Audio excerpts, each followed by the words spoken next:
Hello दोस्तों, welcome to my YouTube channel daily Shiksha. आज हम बात करने वाले हैं क्वेश्चन की। देखो, अभी तुम्हें पता पैट का रोल नंबर जारी कर दिया गया, एडमिट कार्ड जारी कर दिया गया, और चाहे तुम सीटेट, यूपीटेट या किसी भी गवर्नमेंट एग्जाम की तैयारी कर रहे हो तो ये जो क्वेश्चन हैं ये तुम्हें बहुत ज़्यादा फायदा पहुंचाने वाले, क्योंकि हम इन क्वेश्चन को अटेम्प्ट करेंगे और विद डिटेल, है ना। ये कुछ इसमें करंट के भी होंगे, कुछ स्टैटिक पोर्शन होगा, कुछ पॉलिटी होगी, कुछ हिस्ट्री होगी। तो ये क्वेश्चन हम अटेम्प्ट करेंगे, तो बने रहिए मेरे साथ वीडियो के एंड तक। तो दोस्तों, अगर आज का लेक्चर स्टार्ट करते हैं, अगर तुम चाहते हो कि इस जो क्वेश्चन दिए गए इन्हें मतलब क्वेश्चन एग्जाम हॉल में जाकर तुम भूलो ना, तो मेरे से पहले इन्हें अटेम्प्ट करने की कोशिश करो और उसके बाद आंसर तो मैं बता ही रहा हूँ खुद ही। तो आइए आज का लेक्चर शुरू करते हैं। निम्न में से किस वर्ष भारत आर्कटिक परिषद का पर्यवेक्षक बना? ऑब्जर्वर का स्टेटस दिया गया था आर्कटिक परिषद में। तो बताओ भारत कब बना था? 2012, 2013, 2014, 2015। तो इसका आंसर क्या होगा बताओ? तो दो आंसर होगा इसका 2013, यानी कि आर्कटिक परिषद का पर्यवेक्षक भारत 2013 में बना और 2018 में इसका फुल मेंबर बन गया। तो याद रखना, सदस्य कब बना? 2018 में, लेकिन पर्यवेक्षक का दर्जा इसे 2013 में दिया गया था। लोकपाल की अवधारणा हमने किस देश से ली है ना? तो ये मैं लोकपाल कर रहा हूँ, बैंकिंग लोकपाल जो होता है उसकी बात कर रहा हूँ मैं। तो ये नॉर्वे, फिनलैंड, स्वीडन, डेनमार्क। तो किससे ली हमने? ये स्वीडन से ली है। राज्य पर्यावरण की रक्षा करेगा और वन्य जीवों की सुरक्षा करेगा, इसका उल्लेख कहाँ पे किया गया है? संविधान के अंदर। तो संविधान के अंदर इसका उल्लेख मौलिक अधिकारों में है, या प्रस्तावना में, या डीपीएसपी, या नन ऑफ दीज, इनमें से कोई नहीं। तो अपना आंसर बताओ।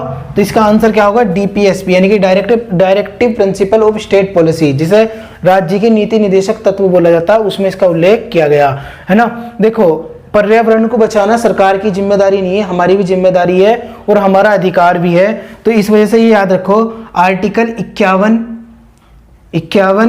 ए का जो जी पार्ट है वो, और आर्टिकल 48 ए और आर्टिकल 21, ये पॉइंट थोड़ा सा ध्यान में रखो। ये आर्टिकल याद रखो।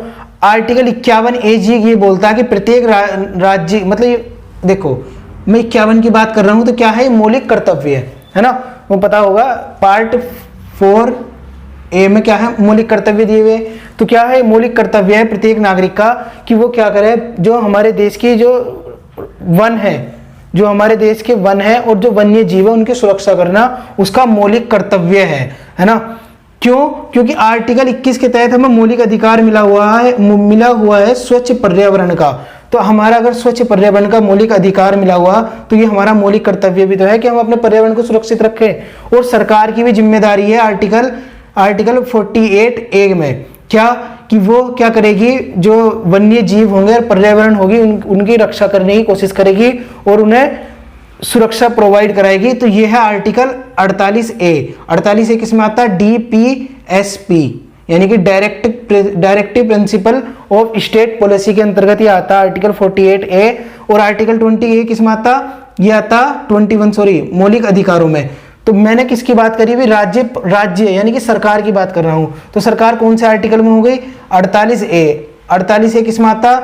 राज्य के नीति निदेशक तत्वों में। राज्य तुम्हें पता है ना, देखो यहां समझो, संविधान के अंदर पार्ट 3 है।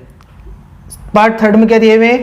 मौलिक अधिकार दिए हुए 12 से लेकर 35 तक, है ना। पार्ट 4 में क्या दिया हुआ?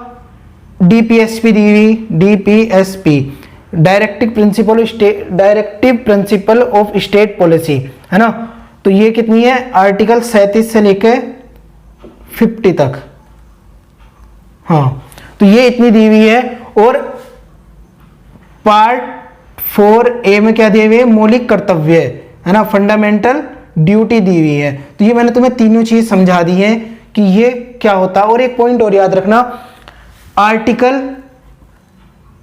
नहीं, संविधान संशोधन, यहां ध्यान रखो, संविधान संशोधन 42वें संविधान संशोधन 1976 में क्या हुआ था? इसे जो ये था, ये मतलब ये पर्यावरण और वन्य जीव थे, इन्हें किससे? राज्य से निकाल के किस में डाल दिया गया था? इसे कॉन्करेंट लिस्ट में डाल दिया गया था। तुम्हें पता होगा ना, हमारे संविधान की 7वीं अनुसूची में 3 लिस्ट है। राज्य लिस्ट, राज्य केंद्र मतलब केंद्र सूची, राज्य सूची और समवर्ती सूची। समवर्ती सूची। तो ये जो ये वन और वन्य जीव होते थे पहले पर्यावरण, ये राज्य सूची का विषय था, लेकिन 42वें संविधान संशोधन 1976 में जो हुआ था उसमें क्या कर दिया गया, इसे राज्य से निकाल के समवर्ती सूची में डाल दिया गया, है ना। तो ये पॉइंट याद रखना, ये भी बन जाते हैं। दोस्तों बात करते हैं वनावरण क्षेत्रवार, है ना। निम्न राज्यों में से निम्न राज्यों को आरोही क्रम में लगाइए। मतलब क्या है, जो फॉरेस्ट एरिया है सबसे ज्यादा किस में है, सबसे कम किस में है, तो उसके बारे में ये इन्हें आरोही क्रम में लगवाया, बढ़ता हुआ क्रम, है ना। तो तुम्हें पता है इंडियन स्टेट फॉरेस्ट रिपोर्ट जारी करी गई थी 2021 की, उसके ये डाटा उठाया गया है और इसमें क्या पूछा गया है, ये राज्य दिए हुए हैं अरुणाचल प्रदेश, महाराष्ट्र, मध्य प्रदेश, उड़ीसा।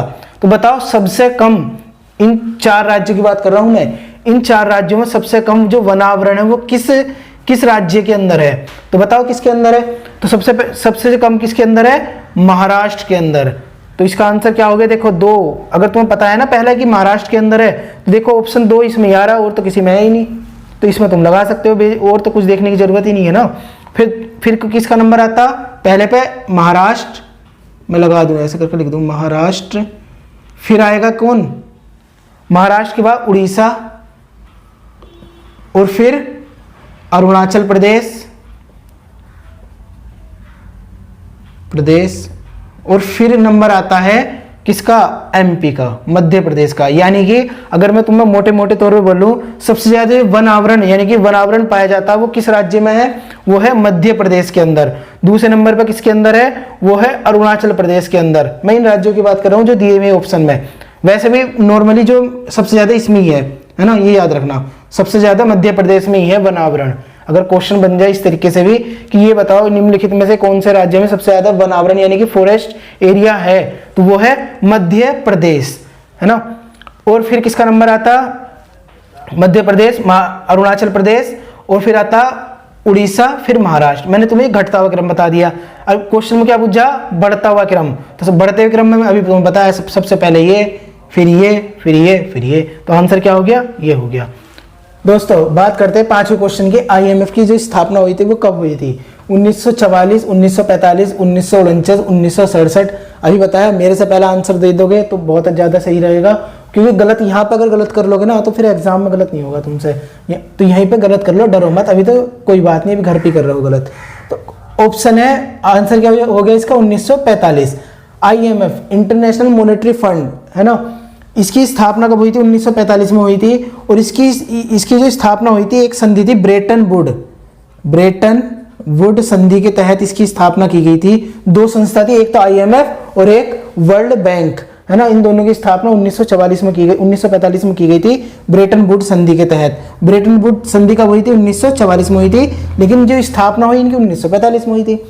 संधि कब हुई थी, 1944 में हुई थी, है ना। और इसके बारे में और थोड़ा जान लो, इसकी जो मैनेजिंग डायरेक्टर है वो है क्रिस्टलेनिया गोर्जीवा, है ना, क्रिस्टलेनिया गोर्जीवा। और इसकी जो डिप्टी मैनेजिंग डायरेक्टर है, डिप्टी, तो वे कौन है, हमारे देश की गीता गोपीनाथ है, गीता गोपीनाथ, है ना। तो ये पॉइंट याद रखना, Gita Gopinath. Skill India mission की शुरुआत कब करी गई थी, 2017, 2014, 2015, 2019, कब करी गई थी, तो आंसर क्या हो गया इसका, 2015। भारत ने निम्न में से किस वर्ष को बाजरा का राष्ट्रीय पर्व बनाया, है ना। ये भी क्वेश्चन बन सकता, भारत ने किस वर्ष को राष्ट्रीय बाजरा दिवस के रूप में मनाया, राष्ट्रीय बाजरा वर्ष के रूप में मनाया। तो कौन सा हो सकता है, 2015, 2017, 2018, 2019।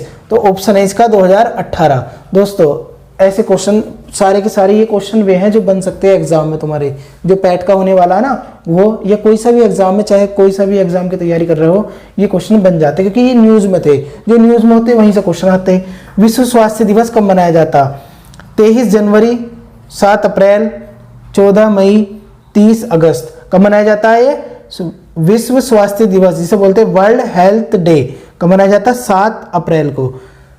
7 अप्रैल को जो विश्व स्वास्थ्य संगठन है उसकी स्थापना हुई थी। वर्ष तुम बताओगे कमेंट में लिख के कि ये इसकी जो विश्व स्वास्थ्य दिवस मतलब संगठन है WHO, इसकी स्थापना किस वर्ष हुई थी। डे मैंने बता दिया, वर्ष तुम बता दो, तुम्हारा भी रिवीजन हो जाएगा। बताइए ग्लोबल इनोवेशन इंडेक्स के बारे में।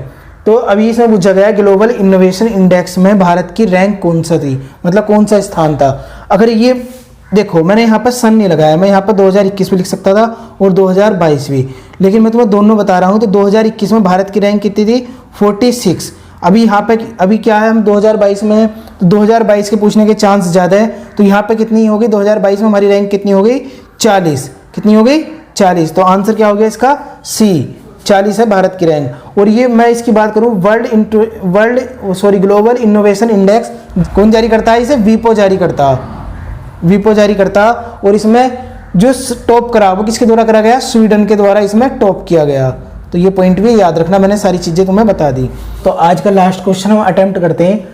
ये कुछ साइट दी हुई है हड़प्पा की और ये नदी दी हुई है। तो ये हिस्ट्री का क्वेश्चन हो गया।